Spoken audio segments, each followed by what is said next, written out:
तो आज का अध्याय शुरू करते हैं ब्रह्म पुराण का।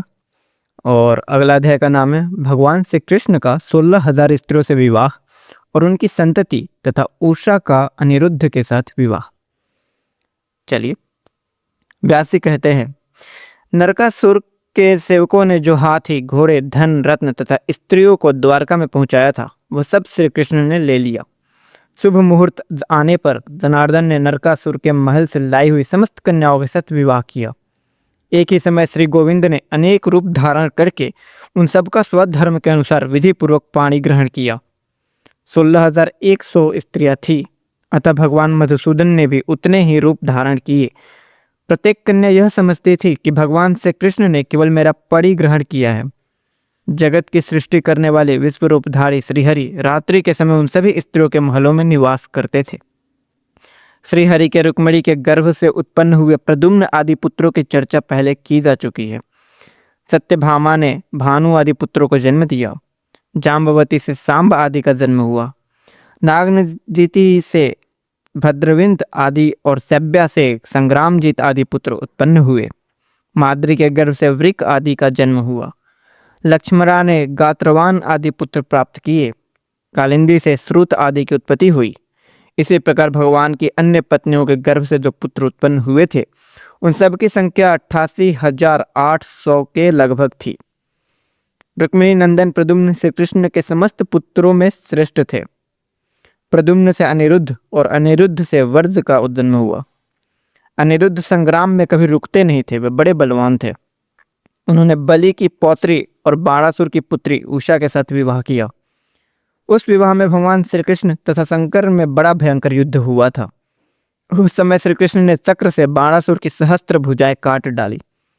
मुनियों ने पूछा, ब्राह्मण, उषा के लिए महादेव जी तथा श्री कृष्ण में युद्ध क्यों हुआ तथा श्रीहरि ने बाणासुर की भुजाओं का उच्छेद क्यों किया? महाभाग, आप यह संपूर्ण वृत्तांत हमें बताइए। इस सुंदर कथा को सुनने के लिए हमें बड़ा कौतूहल हो रहा है। व्यास जी ने कहा, ब्राह्मणों, बाणासुर की पुत्री उषा को स्वप्न में किसी पुरुष ने आलिंगन किया। उषा का भी उसके प्रति अनुराग हो गया। इतने में ही उसकी नींद खुल गई। जागने पर उस पुरुष को न देखने के कारण उषा उत्कंठित होकर बोली, प्यारे, तुम कहाँ चल गए? उस समय उसे लज्जा का ध्यान न रहा। बाणासुर के मंत्री कुंभांड की एक कन्या थी जिसका नाम चित्रलेखा था। वह उषा की सखी थी। उसने पूछा, राजकुमारी, तुम किसे पुकारती हो? यह सुनकर वह लाज से गड़ सी गई, मुंह से एक शब्द भी बोल न सकी। तब चित्रलेखा ने उसे बहुत विश्वास दिलाया और सब बातें उसके मुख से निकलवा ली। चित्रलेखा को जब यथार्थ बात मालूम हो गई तब उषा ने उससे कहा, पार्वती देवी ने मुझे इस प्रकार पति की प्राप्ति होने का वरदान दिया है, अतः तुम उस पुरुष को प्राप्त करने के लिए जो उपाय हो सके उसे करो। तब चित्रलेखा ने एक तटपट पर प्रधान देवताओं, दैत्यों, गंधर्वों और मनुष्यों का चित्र लिखकर उषा को दिखाया।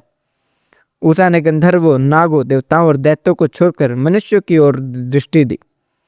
उनमें से भी अंधक और वृष्णि वंशों के लोगों पर विशेष ध्यान दिया।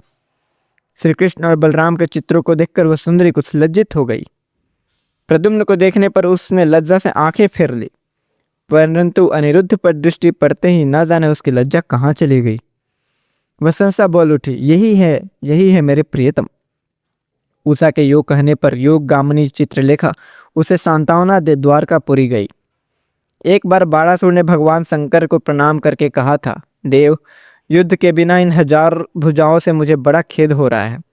क्या कभी ऐसे युद्ध का अवसर आएगा जबकि ये मेरी भुजाएं सफल होंगी? यदि युद्ध ना हो तो इन भुजाओं से क्या लाभ? फिर तो ये मेरे लिए भार रूप ही सिद्ध होंगी। यह सुनकर महादेव जी ने कहा, जिस समय तुम्हारी मयूर चिन्ह वाली ध्वजा टूट जाएगी उस समय तुम्हें वैसा युद्ध प्राप्त होगा। इससे बाणासुर को बड़ी प्रसन्नता हुई। वह भगवान शिव को प्रणाम करके घर चला आया। कुछ काल के बाद उसकी मयूर ध्वजा टूटकर गिर गई। यह देखकर उसके हर्ष की सीमा न रही। इसी समय चित्रलेखा अपनी योग विद्या के बल से अनिरुद्ध को बाणासुर के भवन में ले आई। अनिरुद्ध कन्या के अंतःपुर में उषा के साथ विहार करने लगे। यह बात अंतःपुर के रक्षकों को मालूम हो गई। उन्होंने दैत्यराज से सब हाल कह सुनाया। बाणासुर ने अपने सेवकों को अनिरुद्ध से युद्ध करने की आज्ञा दी। किंतु शत्रुवीरों का दमन करने वाले अनिरुद्ध ने लोहे का परिघ लेकर उन सबको मार डाला। सेवकों के मारे जाने पर बाणासुर स्वयं ही रथ पर आरूढ़ हो अनिरुद्ध का वध करने के लिए उद्यत हुआ। अपनी शक्ति भर युद्ध करने पर भी जब उसे वीरवर अनिरुद्ध जी ने परास्त कर दिया, तब वह मंत्री की प्रेरणा से माया द्वारा युद्ध करने लगा। इस प्रकार उसने यदुनंदन अनिरुद्ध को नागपाश से बांध लिया। उधर द्वारिका में अनिरुद्ध की खोज हो रही थी। समस्त यदुवंशी आपस में कह रहे थे कि अनिरुद्ध सहसा कहाँ चले गए। उसी समय देवर्षि नारद जी द्वारका में पहुंचे और उन्होंने बताया कि अनिरुद्ध को बाणासुर ने शोणितपुर में बांध रखा है। उन्हें योग विद्या में चतुर युवती चित्रलेखा अपने साथ ले गई थी। यदुवंशियों को इस बात पर विश्वास हो गया। फिर तो भगवान श्री कृष्ण ने गरुड़ का आवाहन किया। वे स्मरण करते ही आ पहुंचे। भगवान श्री कृष्ण बलराम और प्रद्युम्न के साथ गरुड़ पर आरूढ़ हो बाणासुर के नगर में गए। पुरी में प्रवेश करते समय महाबली प्रमथों के साथ उनका युद्ध हुआ। श्रीहरि उन सबका संहार करके बाणासुर के भवन के निकट गए। तत्पश्चात 3 पैर और 3 मस्तक वाले माहेश्वर ज्वर ने बाणासुर की रक्षा के लिए सांग्रधनवा श्री कृष्ण के साथ युद्ध किया। उसके फेंके हुए भस्म के स्पर्श से श्री कृष्ण का शरीर संतप्त हो उठा और उससे छू जाने पर बलदेव जी भी शिथिल होकर अपने नेत्र मूंद लिए। इस प्रकार श्री कृष्ण के साथ युद्ध करते हुए माहेश्वर ज्वर पर शीघ्र ही वैष्णव ज्वर ने आक्रमण किया और उसको भगवान के शरीर से बाहर निकाल दिया। उस समय भगवान नारायण की भुजाओं के आघात से माहेश्वर ज्वर को बड़ी पीड़ा हुई। वह व्याकुल हो उठा। यह देख पितामह ब्रह्मा जी ने आकर कहा, भगवान इसे क्षमा कीजिए। भगवान बोले, अच्छा मैंने क्षमा कर दिया। यो कहकर उन्होंने वैष्णव ज्वर को अपने में ही लीन कर लिया। तब माहेश्वर ज्वर ने कहा, भगवान जो मनुष्य आपके साथ मेरे युद्ध का स्मरण करेंगे वे ज्वरहीन हो जाएंगे। यो कहकर वह चला गया। तदनंतर भगवान श्री कृष्ण ने 5 अग्नियों को जीतकर उन्हें नष्ट कर डाला और दानवों की सेना का खेल खेल में ही विध्वंस कर डाला। यह देख बलि कुमार बाणासुर संपूर्ण दैत्यों की सेना साथ ले भगवान से युद्ध करने लगा। भगवान शिव तथा कार्तिकेय जी ने भी उनका साथ दिया। श्रीहरि तथा शंकर जी में बड़ा भयंकर युद्ध हुआ। उनके चलाए हुए नाना प्रकार के अस्त्र शस्त्रों की मार से पीड़ित ही समस्त लोग क्षुब्ध हो उठे। उस महायुद्ध को होते देख देवताओं ने समझा निश्चय ही समस्त संसार के लिए प्रलय काल आ गया। तब भगवान श्री कृष्ण ने जंभीरास्त्र के द्वारा शंकर जी को स्तब्ध कर दिया। वे युद्ध छोड़कर जंभाई लेने लगे। यह देख दैत्य और प्रमथगढ़ चारों दिशाओं में भाग गए। भगवान शंकर जंभा से विवश हो रथ के पिछले भाग में बैठ गए। उस समय वे अनायास ही सब कुछ करने वाले श्री कृष्ण के साथ युद्ध न कर सके। गरुड़ ने कार्तिकेय जी की भुजाओं को छत विछत कर दिया। प्रद्युम्न ने भी अपने अस्त्र शस्त्रों से उन्हें प्रेरित किया तथा श्री कृष्ण के हुंकार से उनकी शक्ति नष्ट हो गई। अतः वे युद्ध से भागने लग गए। इस प्रकार जब महादेव जी जंभाई लेने लगे, दैत्य सेना नष्ट हो गई, कार्तिकेय जी परास्त हो गए और प्रमथो रुद्र के गढ़ों का संहार हो गया। तब श्री कृष्ण प्रद्युम्न और बलराम जी के साथ युद्ध करने के लिए एक विशाल रथ पर आरूढ़ हो बाणासुर वहां आया। साक्षात नंदीश्वर सारथी बनकर उनके घोड़ों की बागडोर संभाले हुए थे। महापराक्रमी बलभद्र और प्रद्युम्न ने अनेकों बाणों से बाणासुर की सेना को बिंध डाला। वह सेना वीर धर्म से भ्रष्ट होकर रणभूमि से भागने लगी। बाणासुर ने देखा उसकी सेना को बलराम जी हल से खींचकर मूसल से मारते हैं और भगवान श्री कृष्ण भी उसे अपने बाणों का निशाना बनाते हैं। तब उसका श्री कृष्ण के साथ घमासान युद्ध छिड़ गया। दोनों एक दूसरे पर कवच की ही छेद डालने वाले तेजस्वी बाण छोड़ने लगे। भगवान श्री कृष्ण ने बाणासुर के चलाए हुए बाणों को अपने सहायकों से छिन्न भिन्न कर डाला। फिर बाणासुर ने श्री कृष्ण को और श्री कृष्ण ने बाणासुर को घायल किया। दोनों एक दूसरे को जीतने की इच्छा से परस्पर अस्त्र शस्त्रों की बौछार कर रहे थे। जब संपूर्ण अस्त्र शस्त्र छिन्न भिन्न हो गए, तब भगवान श्री कृष्ण ने बाणासुर को मारने का निश्चय किया। उन्होंने सैकड़ों सूर्यों के समान तेजस्वी सुदर्शन चक्र हाथ में लिया और बाणासुर को लक्ष्य करके चला दिया। वे शत्रु की भुजाओं को काट डालना चाहते थे। श्री कृष्ण के द्वारा प्रेरित चक्र ने क्रमशः उस असुर की भुजाओं का उच्छेद कर डाला। जब बाणासुर की भुजाओं का जंगल कट गया, तब भगवान श्री कृष्ण ने उसका नाश करने के लिए चक्र हाथ में लिया। वे उसे छोड़ना ही चाहते थे कि भगवान शंकर को उनका मनोभाव ज्ञात हो गया।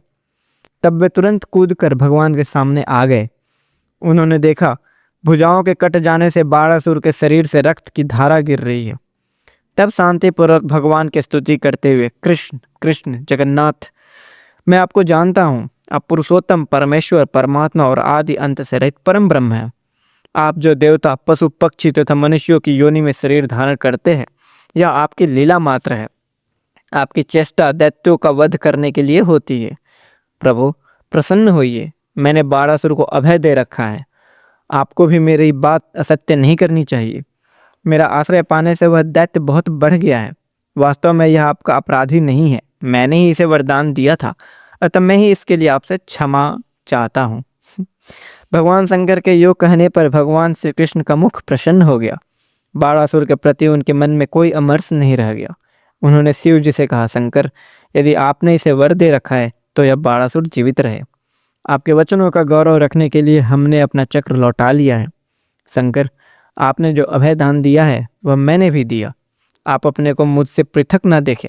जो मैं हूँ वही आप है, और वहीं यह देवता, असुर तथा मनुष्यों सहित संपूर्ण जगत भी है। जिनका चित्त अविद्या से मोहित है, वही पुरुष भेद दृष्टि रखने वाले होते हैं।